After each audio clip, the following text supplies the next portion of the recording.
Manuel Bompard a été désigné il y a quelques jours coordinateur national des Insoumis en remplacement d'Adrien Quatennens. Désignation à l'unanimité et sans vote. C'est quoi une désignation à l'unanimité et sans vote? Ça se passe comment? Alors, c'est dans le cadre de la coordination des espaces. Donc, la coordination des espaces, ce sont 21 personnes qui sont issues des espaces, donc qui ont, avec des espaces donc, qui ont décidé. Alors, pour donner des exemples très concrets de ce que sont ces espaces, vous avez par exemple des espaces de développement du mouvement partout dans le pays, ceux qui vont s'occuper de l'achat de locaux que nous allons faire. Ce sont des personnes qui n'ont pas non plus été élues dans le parti. Des élections, etc. Et donc, qui donc sont soit désignés, soit votés par leur espace pour faire partie de cette coordination. Et cette coordination a décidé que ce serait Manuel Bompard qui serait coordinateur, qui a, je crois, quand même une légitimité extrêmement forte. Mais s'il n'y a pas de vote, du coup, comment on sait que c'est unanime ?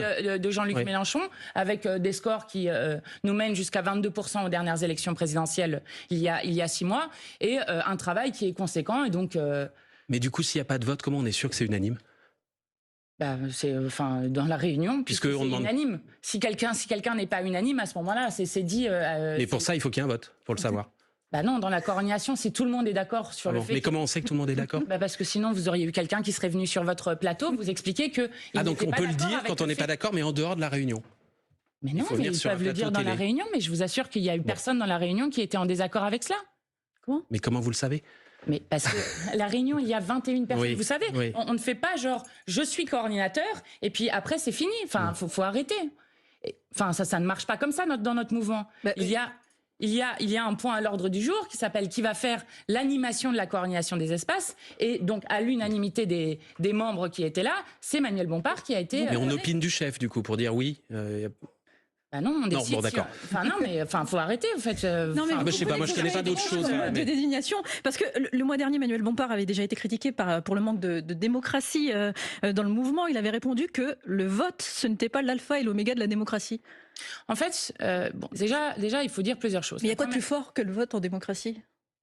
Alors, il faut dire plusieurs choses. La première des choses, c'est que, oui, il y a des choses qui sont fortes aussi. Je vais vous expliquer. La première des choses, c'est que évidemment notre mouvement a énormément grandi depuis, on va dire la première campagne sous la France Insoumise, c'est-à-dire 2016-2017. Nous sommes passés de 17 à 75 députés, et donc c'est normal que des choses s'organisent. Première des choses. Deuxième chose, il y a effectivement le vote. Vous savez, nous sommes un mouvement, pas un parti politique. Donc parfois, ça paraît un peu un ovni sur des choses, mais le vote est une solution, par exemple, pour trancher des choses lorsqu'il y a besoin de trancher. Parfois, vous n'avez pas besoin. Nous, au groupe parlementaire, nous avons beaucoup travaillé au consensus. Le consensus, c'est très fort aussi. Et je le dis vraiment avec une certaine fierté. Mais vous voyez que dans le cas présent, Mathilde Panot, il n'y a pas de consensus aujourd'hui. Dans notre groupe parlementaire, je suis fière de dire que nous pouvons changer d'avis. Et que parfois, dans la discussion, en se faisant convaincre par l'un ou l'autre des arguments qui sont énoncés, eh bien, nous arrivons aussi à des consensus. Alors, vous avez raison sur le consensus, Mathilde Panot, mais quand vous voyez aujourd'hui la situation, c'est-à-dire François Ruffin, Clémentine Autain, Alexis Corbière, Éric Coquerel, qui disent tous la même chose. Nous avons été écartés de cette direction. Alors, forcément, ils ne prennent pas part au vote. Forcément, il y a unanimité derrière. Où est le consensus quand on exclut ceux qui ne sont pas d'accord ? Alors non, ça ne peut pas être une exclusion, puisque les personnes que vous citez, François Ruffin, Clémentine Autain et autres, ne faisaient pas partie de la coordination. Donc déjà, il faut arrêter avec le fait que nous ayons exclu des gens. Écarter la direction. Deuxième chose, non, parce que nous avons une direction qui se trouve dans plusieurs lieux.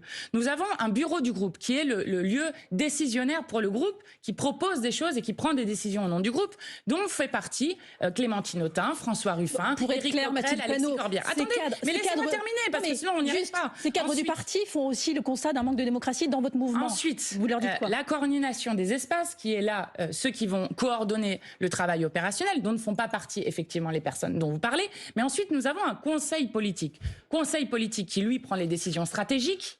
En fait, le conseil politique choisit pas le chef. Ça me fait sourire parce que vous expliquez que les gens qui expliquent qu'ils sont exclus se trompent et qu'ils ne sont pas exclus alors qu'ils ne participent pas au vote. Écoutez, hier nous avons eu un séminaire assez long et contrairement à ce que vous aviez peut-être espéré, vous n'avez pas eu du sang, des larmes et justement nous nous sommes parlé très franchement, ça s'est très très bien passé.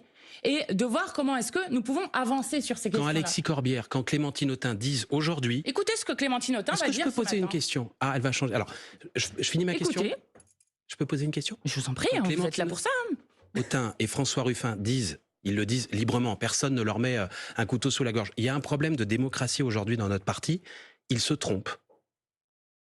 je pense que le séminaire que nous avons eu hier a apporté beaucoup de réponses. Donc il va y avoir des réponses apportées. Oui. Par exemple, ils vont être réintégrés. Mais en fait, Non, je vous explique qu'ils sont dans le bureau du groupe, qu'il y a un conseil politique. Ils se trompent, donc ils parlent. Alors pourquoi ils disent ça? Mais écoutez ce qui va être dit. Mais là, c'est vous qui êtes reçu chez nous ce matin. Eh ben oui, mais justement, pourquoi, puisque vous faites parler des gens, je ne vais pas parler à leur place. Non, mais qu'est-ce qui a été décidé hier dans ce séminaire? Comme ça, on comprend ce qui se passe. Ce qui a été décidé, nous avons fait d'abord un premier temps, nous aurons un deuxième temps de travail.